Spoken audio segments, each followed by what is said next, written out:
Okay, so here we are, first eclipse season of 2024. So that means that we're going to have this lunar eclipse that opens up the gateway of this first eclipse season, and then it goes until April 8th with the solar eclipse. So we're opening with the lunar eclipse right now, and sometimes the eclipses are referred to as the celestial gateways. So we open with the lunar eclipse, and we're going to take it all the way to April 8th, and that's the solar eclipse. Eclipses are always connected with change and transition and transformation because they will bring up perhaps the stuff that is now time to really let go of. The lunar eclipse is opening the gateway, and it's associated with more of the letting go. And so then through these couple weeks to the new moon in Aries and the solar eclipse on April 8th, which is going to be widely visible through the United States, then that solar eclipse is going to signify a time that is like a rebirth and a new beginning. And being in that power of Aries, and right now we're in Aries season, it's really significant in that way. So it's like a burst of newness, like a phoenix rebirth. But right now is the opening of this gateway, and we have to be willing to what? To release. So any full moon that's connected with an eclipse, full moons are already amplified energy for the emotional body.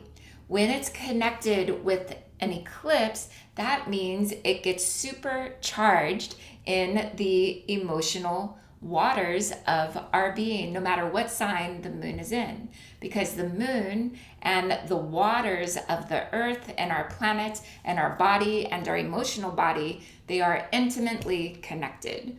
So you all can be writing in the chat box if you've noticed that some things have been being like pulled forth inside of you. What I always remember is that what is pulled forth, when the hidden is revealed, then it is there for us to embrace it, to be with it so that it can be healed.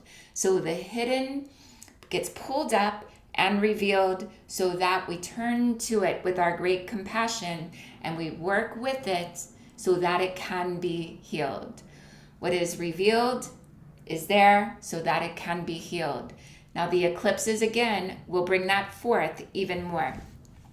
So over right now, our kind of sacred call to action, our sacred activism is to really see for us in our own lives where this healing is being called for and where we're being asked to release more, to let go more. This may be a time of forgiveness for oneself and for others. This might be a good time to start writing letters to people that maybe you want to make an apology to, or you just want to have a heartfelt moment. Maybe it's someone way from the past, because sometimes the eclipses can pull up a lot from the past and you have no more connection with them, but you could still write this letter and you could burn it and offer it and release it like that, and even put the ashes in some water and then give it to the earth. Okay, so all of this is here. I'm going to wrap back around to it, but I want to take you into Libra and then an understanding of this. Now, Libra in the zodiac, Libra is our zodiac friend of peace, harmony, diplomacy, mediation, relationships, and justice. These are some of the key themes. The Libra energy sits in the natural zodiac on what's called the descendant. It means that we have a rising sign and we have the descending sign. That descendant governs how we come into relationship with others. This means significant relationships. Libra is holding the most significant relationships, it's sometimes referred to as the house of marriage. So the most significant relationships. Think of these relationships as the deepest companions. So these might be some of your closest friends, might be lovers, might be through marriage or sacred vows, can be business relationships, deep business partnerships. It's even said that it's the relationships that are our own worst enemies. So I always like that one. Got to throw that in. Because remember, we're going for harmony, we're going for justice, we're going for mediation, diplomacy, and ultimately great peace. So now what happens is that whenever we come into a relationship, the shadow side of that is that we can easily project onto another something that we're not claiming about ourselves, and we put it on someone else. And it can be something that is like unprocessed, wounded within us, and we put it on another and criticize it. It can even be a golden shadow where we meet someone and we're starting to come into a deeper relationship, and it's something we deeply admire about them, and we keep putting it on them, not realizing that it's also that we're so drawn to it because it's actually a gift that we have too. So that's more the golden shadow. So it can be a projection that is something that is unprocessed within us and is causing turmoil within us, and then we criticize it in another person.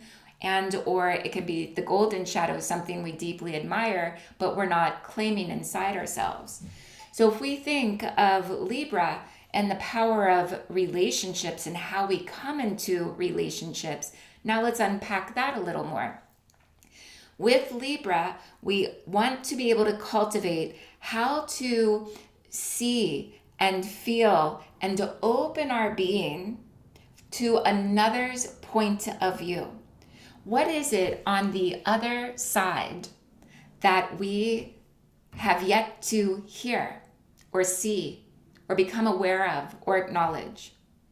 Now here's where it gets really fun. Think of something like a place maybe that is of conflict in a close relationship in your life right now. Just think of whatever that might be. And then notice inside yourself, like, is there any place where you're just feeling so certain about your own point of view that it blocks us from hearing, feeling, being with another point of view? See, in Ritual Priestess Mystery School, we have an agreement that is this: we listen to understand versus listen to respond.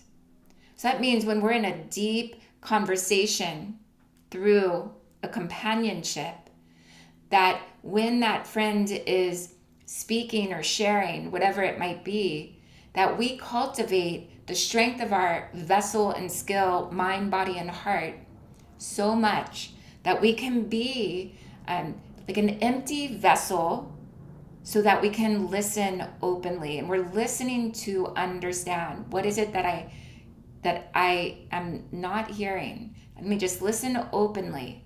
Listen to understand versus listening and rehearsing what it is we're going to say to defend ourselves, to prove ourselves right, to justify. So that's why Libra then is the sign of diplomacy and the sign of the very skillful mediator. Okay, now Libra, as the sign of the deepest companionship through relationships, wants so much to be in union that is harmonious and flowing with our friends and our lovers and our business partnerships. It wants things to work, and it will really put itself on the line for this to happen. So now let's talk about boundaries, because that's one of the next themes that comes up with Libra. So Libra, out of the yearning of its being to come into the most flourishing, beautiful relationship, can sometimes also forget about its own clear, healthy boundaries.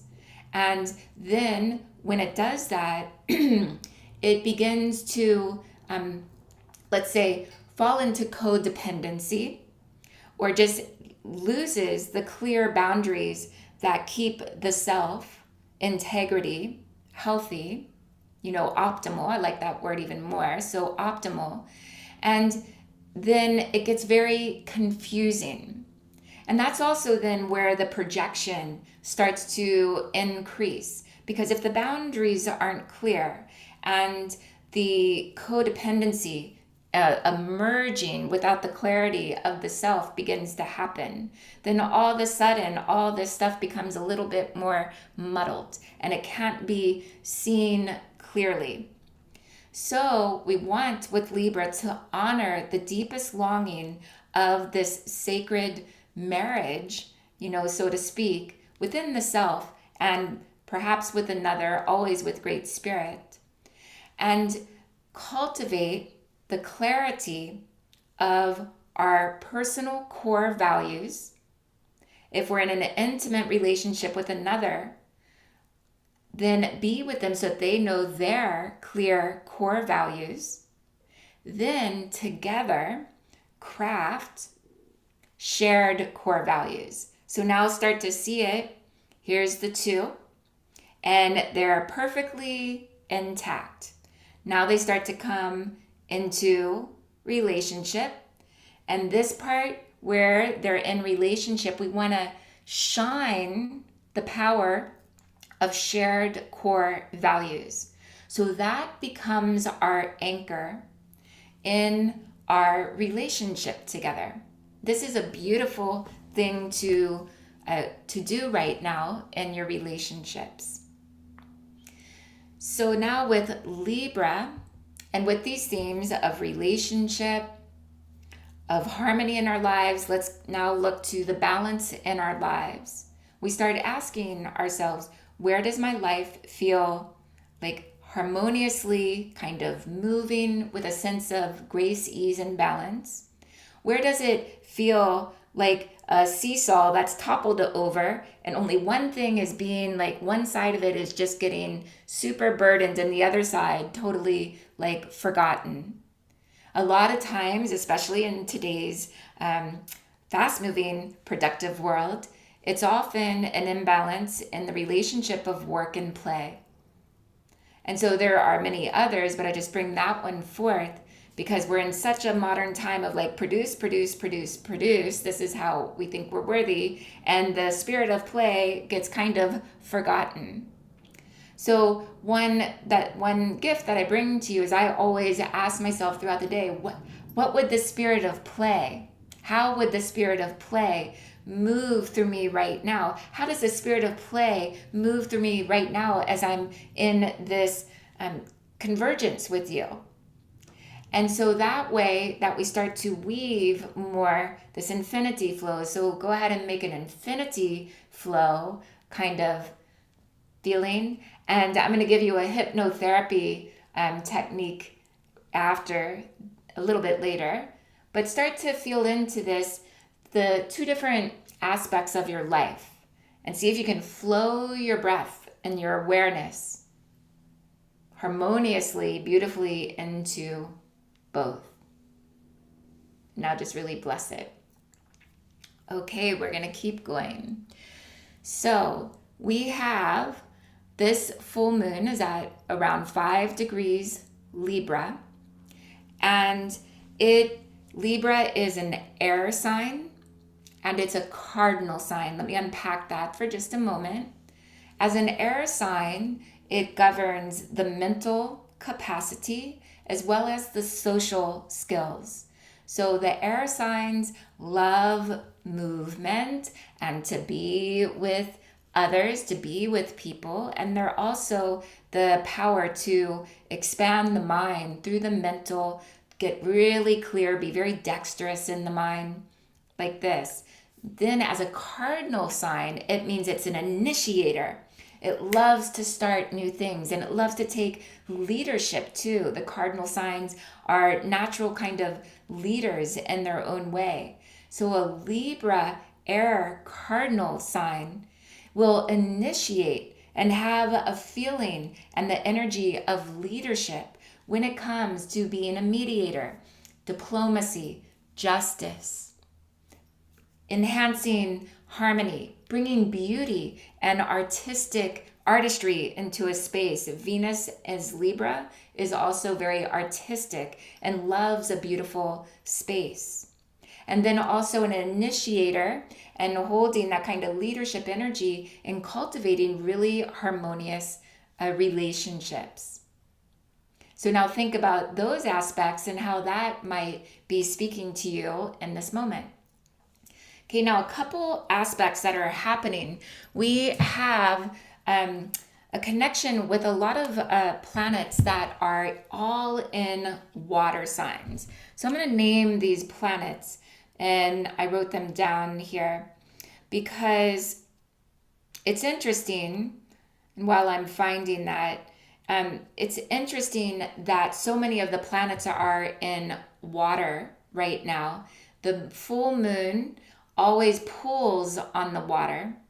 And so then it makes it extra watery, which means it makes it extra emotional, which means that with a lunar eclipse, which is already amplifying the emotional everything, with a full moon that amplifies the emotions, with all these planets in water that amplifies the emotions, you get the idea. There might be a lot that is just flowing through you, through your feelings, through your heart, through your beautiful soul. Think back, feel back to last October of 2023, because anything that is left lingering from October of 2023 will be, you might discover that it's being pulled upon right now. So just give you a moment to contemplate that as I find what I'm looking for. So from October of last year, things that have been stirring in you that maybe are still wanting a little more space, compassion, release, healing. Just know that those are being pulled through right now. Okay, the planets that we have during this eclipse that are all in water signs, Mars. So Mars is our planet of motivation, of energy, of taking action. Mars is also a planet that connects with conflict because it's the, energy of the god of war. Saturn is in water. Saturn is the taskmaster, the planetary power that brings discipline, that wants to bring order, that also wants us to really learn the karmic lessons. Now, the eclipses are always connected with the karmic lessons for our individual soul as well. So that's being amplified. Venus is in a water sign. Now, Venus, again, is a deep feminine energy, goddess of love, beauty, romance, artistry, diplomacy, harmony, mediation. So all of those aspects are in water. And Neptune, which is deep spirit and also the most dreamy, imaginative, and the one that just says boundaries don't matter at all. Let's just go to the place of all oneness, of all transcendence. So now team up watery Neptune and all these other planets in water. And then what happens is that the emotions are flowing, and through some of those gateways, we can actually lean more into being a martyr and saying, like, these boundaries don't matter. I'll just give myself and just keep giving myself and giving myself. And we're actually, on the crucifix as a martyr, so to speak. And we'll have to be able to attune ourselves to see that so that we can have greater clarity. Okay, now the last kind of download piece of this, and then I'll take you all through really strategic ways to work with everything, is that every full moon right above my head is opposite the sun. So in the lunar relationship, the lunar solar relationship, the sun and the moon are 180 degrees apart. That means that there's a natural tension of opposites. What's the opposite of Libra? Aries sun. So we have the Aries sun, we have that spring equinox that opened up this Aries season in the astrological new year. Now we have a Libra full moon. They are the exact opposites. What is Aries? If we have the glyph of Libra, that's the scales of balance, then what Aries is looks like this, and it's the horns of the ram, so it lifts up and over, and that ram is filled with life force energy. I often see the glyph also as like a sprout bursting out of the earth. Now that energy of Aries is like connected to Mars, connected to that God of war energy too, is ready to go. It is all about claiming the self-identity. In some schools of astrology, our rising sign, what is the first thing at the cusp, and I'm going to teach all of this to you through the ritual 13 moon journey that we have together, that in some schools of astrology, the rising sign is even more weighty, has more power than even our sun sign, because it's how we enter the world and announce, this is who I am. So Aries is like, I am. And then Libra is like, we are. Libra wants it all to be the we, but can forget about the optimal anchor and clear boundaries of the self. So you can right away see this tension of opposites at play. Venus wants it all to work out and it's going to do everything to smooth everything out. Aries is like, let's just make something happen. Let's go. It's like, this should have been done yesterday or a year ago. It's ready. It's full charge ahead. So we have this interesting tension of opposites. The beauty of it is that we get to hold both and.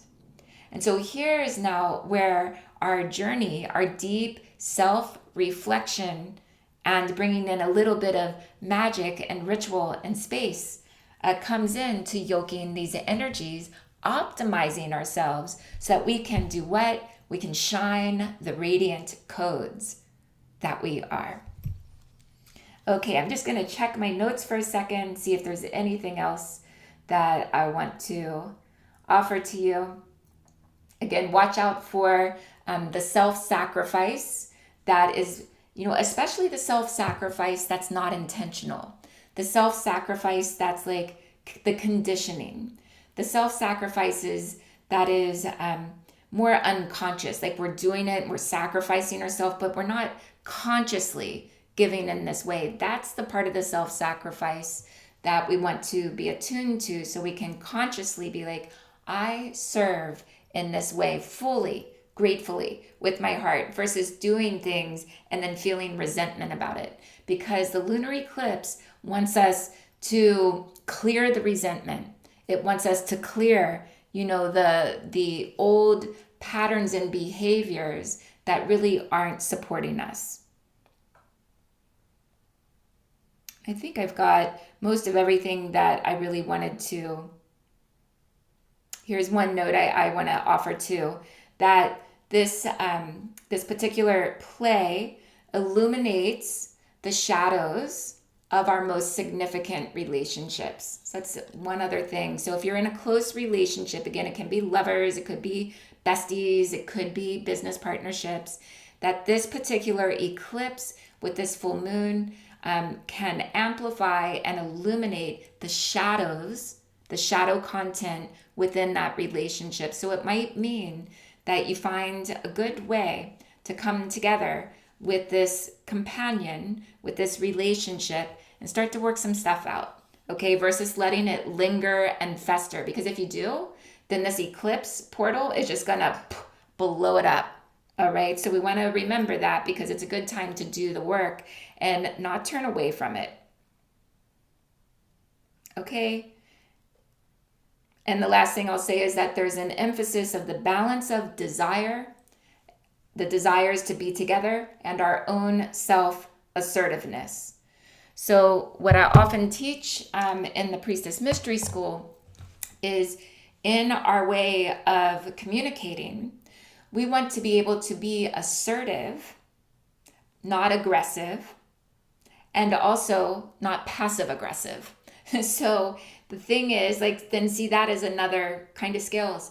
A lot of times in our communications, if we don't practice the skill of artful communication, which requires what? Listening openly, then sometimes we can speak in ways that are passive aggressive, filled with microaggressions, etc., or we're just totally aggressive and hostile in our communication. What if we don't go to either of those extremes, and instead we anchor, ground ourselves, get clear within ourselves, our own core values, find out what the other person's core values are, craft shared core values, and then with more self-worth and confidence and that assertiveness that is neither passive aggressive nor hostile, we then open up in the art of relationship